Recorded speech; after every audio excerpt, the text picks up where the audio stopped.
E pondo Paulo os olhos no conselho, disse: Homens e irmãos, até o dia de hoje tenho andado diante de Deus com toda a boa consciência. Mas o sumo sacerdote Ananias mandou aos que estavam junto dele que o ferissem na boca.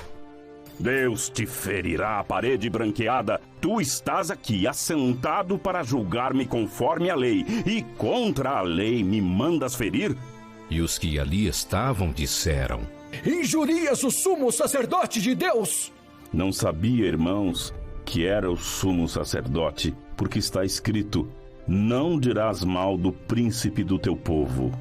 E Paulo, sabendo que uma parte era de saduceus e outra de fariseus, clamou no conselho: Homens e irmãos, eu sou fariseu, filho de fariseu. No tocante à esperança e ressurreição dos mortos sou julgado. E havendo dito isto, houve dissensão entre os fariseus e saduceus, e a multidão se dividiu. Porque os saduceus dizem que não há ressurreição, nem anjo, nem espírito, mas os fariseus reconhecem uma e outra coisa. E originou-se um grande clamor. E levantando-se os escribas da parte dos fariseus, contendiam dizendo: Nenhum mal achamos neste homem, e se algum espírito ou anjo lhe falou, não lutemos contra Deus. E havendo grande dissensão, o tribuno, temendo que Paulo fosse despedaçado por eles, mandou descer a tropa, para que o tirassem do meio deles e o levassem para a fortaleza. E na noite seguinte, apresentando-se-lhe o Senhor, disse: Paulo, tem ânimo, porque como de mim testificaste em Jerusalém, assim importa que testifiques também em Roma. E quando já era dia, alguns dos judeus fizeram uma conspiração e juraram, dizendo que não comeriam nem beberiam enquanto não matassem a Paulo. E eram mais de 40 os que fizeram esta conjuração.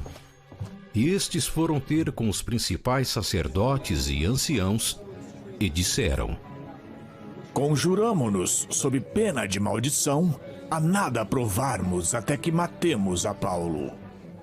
Agora, pois, vós, com o conselho, notificai ao tribuno que vô-lo traga amanhã, como que querendo saber mais alguma coisa de seus negócios, e, antes que chegue, estaremos prontos para o matar. E o filho da irmã de Paulo, tendo ouvido acerca desta cilada, foi, e entrou na fortaleza, e o anunciou a Paulo.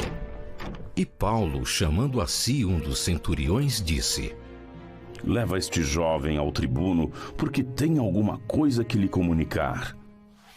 Tomando-o ele, pois, o levou ao tribuno e disse: O preso Paulo, chamando-me a si, rogou-me que trouxesse este jovem, que tem alguma coisa para dizer-te. E o tribuno, tomando-o pela mão e pondo-se à parte, perguntou-lhe em particular: Que tens que me contar?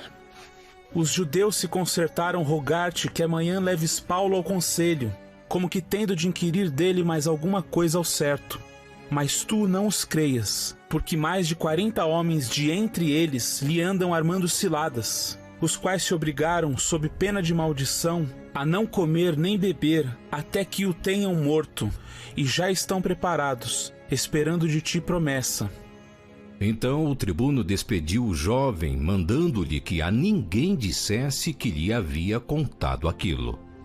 E chamando 2 centuriões, lhes disse: Aprontai para as 3 horas da noite 200 soldados, e 70 de cavalaria, e 200 arqueiros para irem até Cesareia.